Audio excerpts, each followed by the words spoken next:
pueden anotar decenas de sermones, porque así de rica es la Escritura, así de extraordinaria es la palabra del Señor. Ahora bien, para predicar, la iglesia no se sentó a escribir una biografía de Jesús. Por lo tanto, no había un orden cronológico.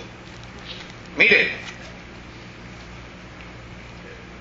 para que usted tenga idea, primero se escribió sobre la resurrección de Jesús y después se escribió sobre el nacimiento. O sea, la historia del Nuevo Testamento no está escrita en orden cronológico. Ni hay detalles topográficos como para decir, iba Jesús por la carretera 21 en el kilómetro 4.7 frente al terminal del tren urbano y entre la iglesia del pastor Padua y de Moisés, allí estaba él. ¿No? Ese dato no es importante. Por lo tanto, no se consideraba importante para los escritores.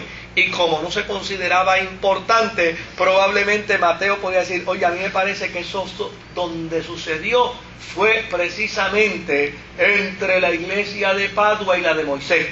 Pero tal vez Juan dice, pues mira, yo creo que no, yo creo que eso donde sucedió fue en la plaza de Río Piedra. Y Juan dijo, a mí no me importa si fue en la 21, si fue en la plaza de Río Piedra, así que yo no lo voy a poner. Y no lo puso, porque no había intención de desarrollar una biografía de Jesús.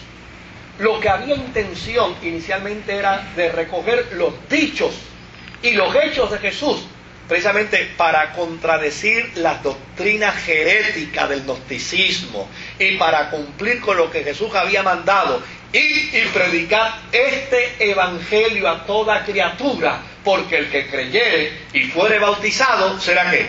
Será salvo. Por lo tanto, ¿qué iban a predicar? Sino los dichos y los hechos de Jesús.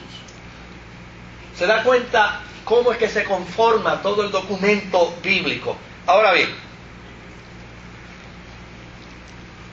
Mateo es discípulo de Jesús. Ustedes saben que Jesús lo cogió y lo sacó de una mesa de tribuno, porque Mateo era un corrupto. Sí, era tan corrupto como Zaqueo, porque todos los cobradores de impuestos en aquel tiempo hacían trampa. Y hacían trampa por una razón. No, ahora no. Cualquier semejanza es pura coincidencia.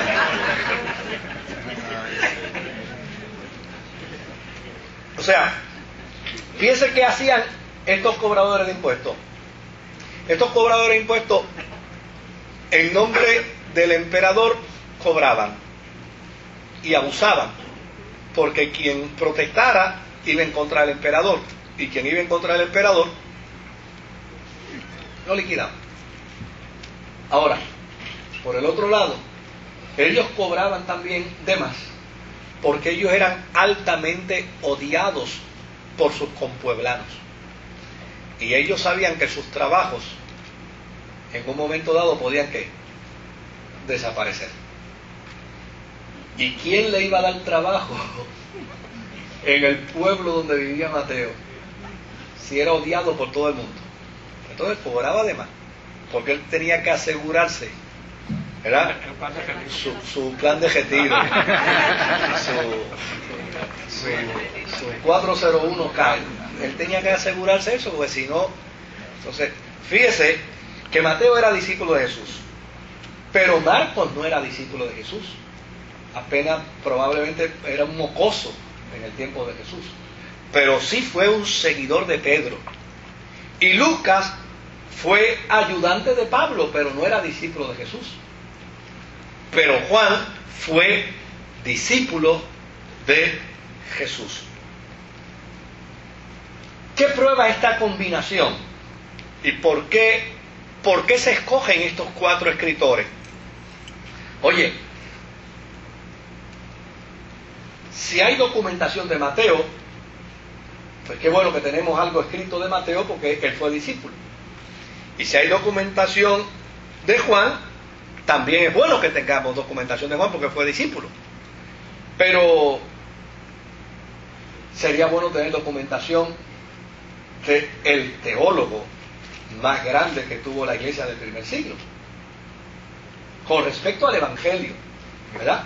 Con respecto al Evangelio. Porque Pablo podía hablar de la resurrección de Jesús, porque fue testigo de la resurrección, pero no fue testigo de los milagros de Jesús.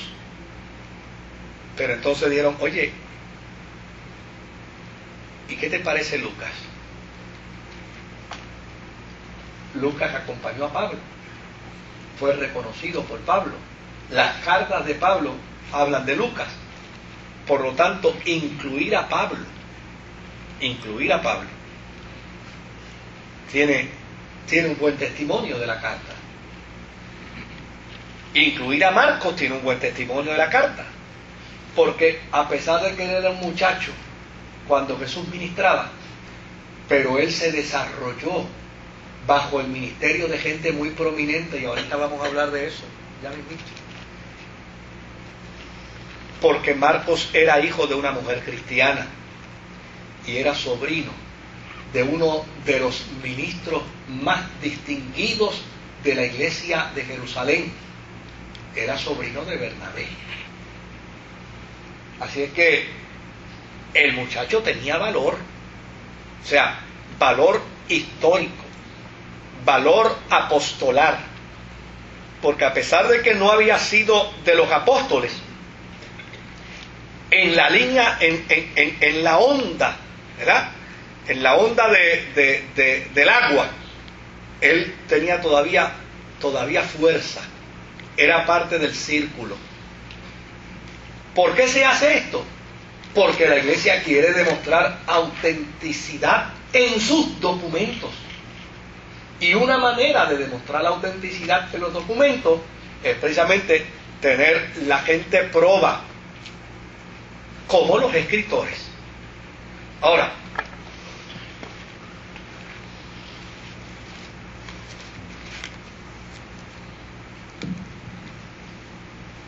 ¿por qué son evangelios sinópticos? Porque todos cuentan la historia del bautismo de Juan, todos cuentan la tentación de Jesús, todos cuentan el ministerio de Cristo en Galilea y sus alrededores, todos hablan del viaje que hizo a Jerusalén, todos hablan de los últimos días que él vivió en Jerusalén, todos hablan de la pasión, todos hablan del arresto, todos hablan de la muerte y todos hablan de la resurrección. Claro, Mateo, Marcos y Juan hablan históricamente, Mateo, Marcos y Lucas hablan históricamente. Juan habla teológicamente. Juan coge la historia, que es la misma historia, pero la interpreta desde una perspectiva teológica y doctrinal. Y claro, buscó otras informaciones que Lucas, Mateo y Juan no tienen. Por ejemplo, él incluyó historias de otros viajes de Jesús a Galilea que Marcos y Lucas y Juan y Mateo no incluyen, e inclusive dice que Jesús fue más de una vez a Jerusalén, que los demás tampoco dicen. Por lo tanto, da la impresión que Juan también buscó alguna otra información, o llana y sencillamente descansó de qué. Descansó en su propia experiencia como discípulo. Pues mira, usted dice que fue una sola vez, pues con él fui yo unas cuantas veces, y yo más, que era el discípulo amado, que yo estaba ahí pegado al lado de él y no me despegaba. Yo sí sé que fue a Jerusalén varias veces más. Así es que, en cuanto a detalles, pueden haber diferencias. Pero en cuanto a lo que se exige en la ciencia histórica, aquellos que trabajan con la historia, ¿verdad? Y los que somos amateurs de la historia, saben que todo lo que se exige para que haya veracidad en una historia, todo eso